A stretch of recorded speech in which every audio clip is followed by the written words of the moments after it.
नमस्कार, मेरा नाम है जितेंद्र चौहान और आप देख रहे हैं स्टेट मिरर हिंदी। ठीक मेरे पीछे जो आप बड़ी सी इमारत देख रहे हैं, ये दरअसल है नोएडा इंटरनेशनल एयरपोर्ट, जो कि जेवर में बनकर खड़ा हो गया है। और ये पहले फेज़ की बिल्डिंग है, टर्मिनल है जो बनकर तैयार हो गया है। और 28 मार्च को प्रधानमंत्री नरेंद्र मोदी और उत्तर प्रदेश के मुख्यमंत्री योगी आदित्यनाथ इसका उद्घाटन करने आ रहे हैं। हम ठीक उसी स्थल पर मौजूद हैं जहां पर ये बड़ी रैली होनी है। आपको दिखाते हैं कि अंदर की तस्वीरें भी दिखाएंगे उनकी, किस तरीके से जो ये टर्मिनल बनाया गया है, क्या कुछ इसकी खासियत है, वो भी आपको चलकर अंदर दिखाएंगे। आपको दिखाते हैं सभा स्थल। एक बहुत बड़ी रैली यहाँ पर करने जा रही है बीजेपी, क्योंकि ये जो एयरपोर्ट है, दरअसल करीब 40 साल पहले इसका सपना देखा गया था कि इंदिरा गांधी इंटरनेशनल एयरपोर्ट के पैरेलली एक एयरपोर्ट दिल्ली एनसीआर में होना चाहिए। सालों तक ये जो एयरपोर्ट है लटका रहा, लेकिन अब कहीं जाकर वो जो सपना है उत्तर प्रदेश का, वो साकार हुआ है और दिल्ली एनसीआर को दूसरा इंटरनेशनल एयरपोर्ट मिलने जा रहा है। हालांकि फ़िलहाल अभी इस एयरपोर्ट में डोमेस्टिक फ़्लाइटें चलेंगी, वो भी 45 दिन बाद। साथ ही साथ यहाँ पर कार्गो टर्मिनल बनाया जाएगा, वो भी अभी रन कर जाएगा। और आपको दिखाएंगे तस्वीरें सारी। और यहाँ के जो विधायक हैं, उनका बड़ा योगदान रहा है इस एयरपोर्ट को काम को आगे तेज़ी से बढ़वाने में, और सरकार का पूरा सहयोग उनको मिला है। हम आपको तस्वीरें दिखाते हैं कि जो सभा स्थल है वो पूरी तरीके से बनकर तैयार हो रहा है धीरे धीरे, क्योंकि बहुत बड़ी रैली यहाँ पर की जाने वाली है। और इस एयरपोर्ट को प्रधानमंत्री नरेंद्र मोदी खुद आएंगे, समर्पित करेंगे जनता को, क्योंकि एक बहुत बड़ा ड्रीम प्रोजेक्ट है ये बीजेपी सरकार का। और इसको बनाने में बहुत मेहनत करी गई है, क्योंकि लैंड एक्विजिशन बड़ा एक मसला यहाँ पर रहा था। लेकिन अब पूरी तरीके से ये जो एयरपोर्ट है बनकर तैयार हो गया फर्स्ट फेज़ का। मेरे साथ धीरेंद्र सिंह जी हैं जो एमएलए हैं यहाँ के, और इनका बहुत योगदान रहा है इस एयरपोर्ट को आगे बढ़ाने में। धीरेंद्र जी, 40 साल का वो सपना शायद अब साकार होता नज़र आ रहा है, जब जेवर एयरपोर्ट बनकर तैयार है। पहला फेज़ हम देख रहे हैं कि बिल्डिंग शानदार खड़ी यहाँ पर हो गई है। कितनी बड़ी उपलब्धि मानते हैं अपने लिए पर्सनली और जेवर के लिए? देखिए, वो मार्च का ही महीना था जब 18 मार्च को विधानमंडल दल की पहली बैठक हुई 2017 में, और उसमें जब सभी विधायक अपना परिचय दे रहे थे, मेरे द्वारा मुख्यमंत्री से कहा गया, मुख्यमंत्री जी, मेरा सपना है जेवर एयरपोर्ट। चूँकि हमें 10 लाख रोज़गारों का सृजन करना था, लोक कल्याण संकल्प पत्र के अनुसार, हम 10 लाख रोज़गारों का सृजन इस एयरपोर्ट के माध्यम से कर सकते हैं।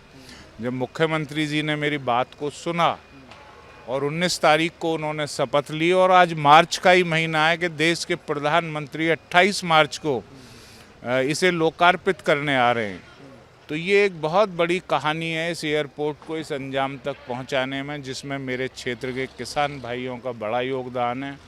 एक समय ऐसा आया था सन 2018 में, जब किसानों ने सहमति देना बंद कर दिया था और ये कयास लगाए जाने लगे थे कि शायद एयरपोर्ट राजस्थान अथवा हरियाणा चला जाएगा।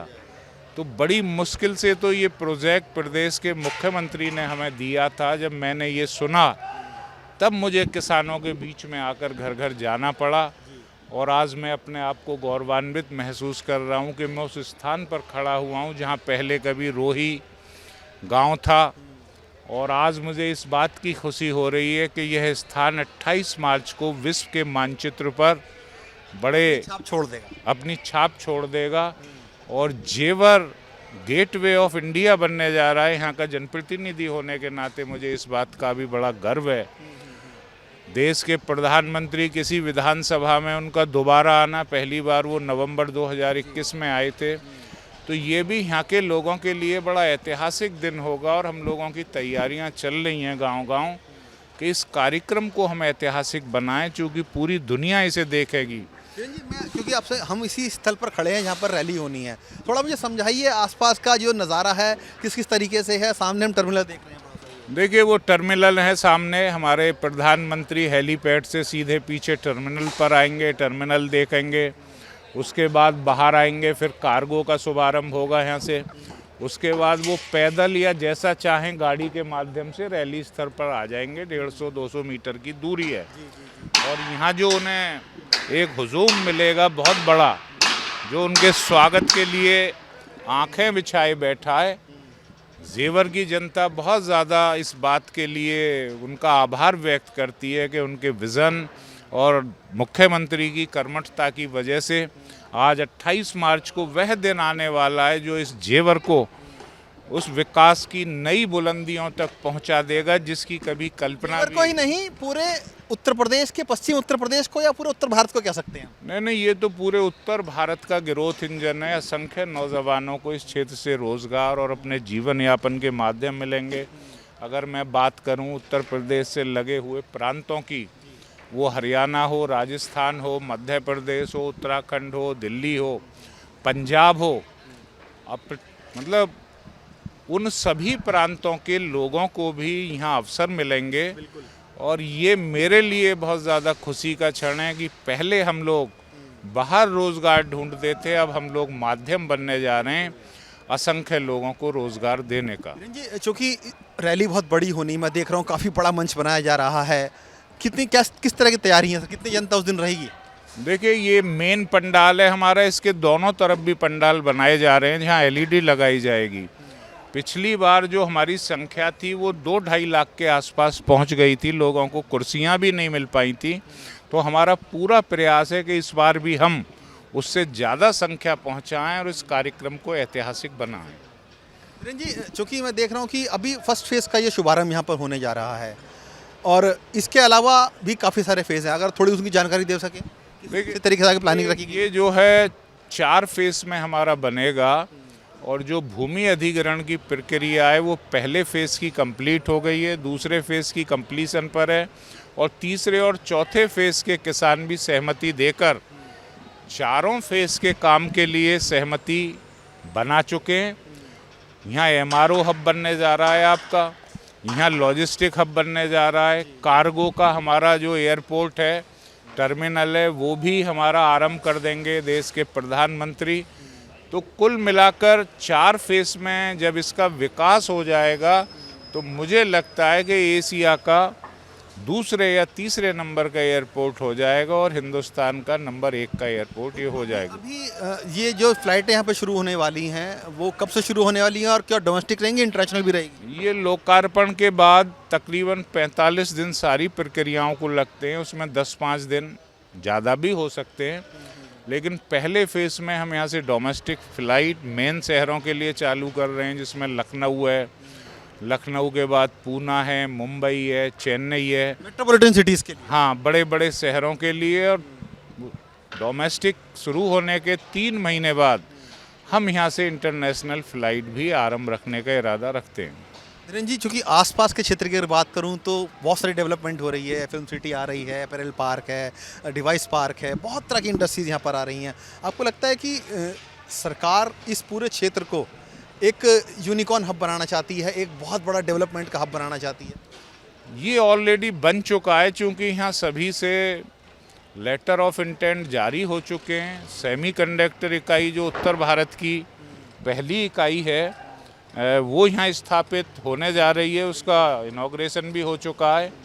इनॉग्रेशन नहीं, भूमि पूजन हम लोग कहेंगे। और देखिए, मेडिकल डिवाइस पार्क 5 मिले थे देश को, एक उत्तर प्रदेश को मिला था, वह भी जेवर में बन रहा है। मेडिकल डिवाइस पार्क वो पार्क है, कोरोना के समय में हमारा हिंदुस्तान मास्क भी नहीं बनाता था, लेकिन हम आत्मनिर्भर होने जाएंगे मेडिकल इक्विपमेंट्स के लिए, जिनकी सप्लाई हम लेते थे चाइना और अन्य मुल्कों से। यहाँ मेट्रो ऑन व्हील्स के कारखाने, यहाँ बनने वाली फिल्म सिटी, तो ये ऐसे बड़े बड़े उद्योग आ रहे हैं। अभी एस्कॉर्ट कुबोटा के सहयोग से एक ट्रैक्टर का यहाँ संयंत्र लगने जा रहा है। सेल कंपनी यहाँ सोलर का प्रोजेक्ट लगा रही है। तो ये ऐसे प्रोजेक्ट हैं जो इस क्षेत्र की तकदीर और तस्वीर तो बदलेंगे ही, उत्तर प्रदेश की आर्थिक गति को भी बहुत तेज़ी से आगे बढ़ाएंगे। ये मेरा आखिरी सवाल है, चूँकि बहुत देख रहे हैं डेवलपमेंट के कार्य चल रहे हैं, सरकार की प्लानिंग बहुत लंबी आगे चीज़ों को लेकर है, लेकिन अभी एक समस्या जो यहाँ के लोग भी शायद महसूस कर रहे हैं कि ट्रांसपोर्टेशन शायद सुविधा इतनी अच्छी बेहतर नहीं हुई है। एयरपोर्ट शुरू हो जाएगा, नो डाउट बहुत नौकरियाँ उससे डेवलपमेंट होगी, नौकरियाँ उत्सर्जन होगा उनका, लेकिन आपको लगता है कि ये जो लोकल ट्रांसपोर्टेशन सिस्टम होता है उसको और बेहतर करने की ज़रूरत है? अभी इसकी ज़रूरत पहले थी और वो प्लानिंग में होनी चाहिए थी जब ग्रेटर नोएडा शहर बसा या यमुना शहर बसा, लेकिन अब हम इसे शीघ्र ही, हमारा ध्यान है, हम इसे गंगा एक्सप्रेसवे से जोड़ रहे हैं, हम इसे ईस्टर्न पेरीफेरियल से जोड़ रहे हैं, हम एलिवेटेड रोड से सीधा नोएडा से जोड़ रहे हैं, हाई स्पीड ट्रेन हमारी मंजूर हो चुकी है। कुल मिलाकर आने वाले 5 साल में यह बहुत बढ़िया आवागमन के साधनों से सुसज्जित एयरपोर्ट होगा।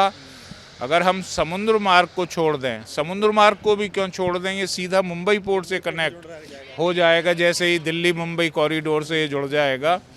तो ये बेहतरीन आवागमन क्षेत्र होगा और एयरपोर्ट तक पहुंचने के लिए हमने सभी रास्तों पर हमारी कार्रवाई आरंभ हो चुकी है। बिल्कुल, इस बात में कोई दो राय नहीं है कि चाहे रेल यातायात हो, हवाई यातायात हो, सड़क मार्ग हो, मेट्रो यातायात हो, सभी तरह की सुविधाएं इस एयरपोर्ट को मिलने जा रही हैं। शुक्रिया धीरेन्द्र जी हमसे बात करने के लिए, जानकारी देने के लिए कि किस तरीके से इस जेवर एयरपोर्ट का जो फर्स्ट फेज़ का उद्घाटन है वो होने जा रहा है। और अब तस्वीर आपको दिखा रहे हैं हम कि किस तरीके से लगातार जो काम है वो यहाँ पर बहुत तीव्र गति से किया जा रहा है।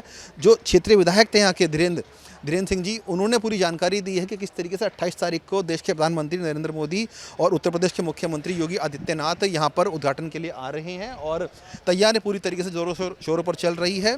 और कहीं ना कहीं इस पूरे क्षेत्र के विकास के लिए, कहीं पूरे उत्तर भारत के विकास के लिए ये एयरपोर्ट एक नया मील का पत्थर साबित होगा। कैमरामैन अमर कुमार के साथ जितेंद्र चौहान, जेवर एयरपोर्ट, उत्तर प्रदेश।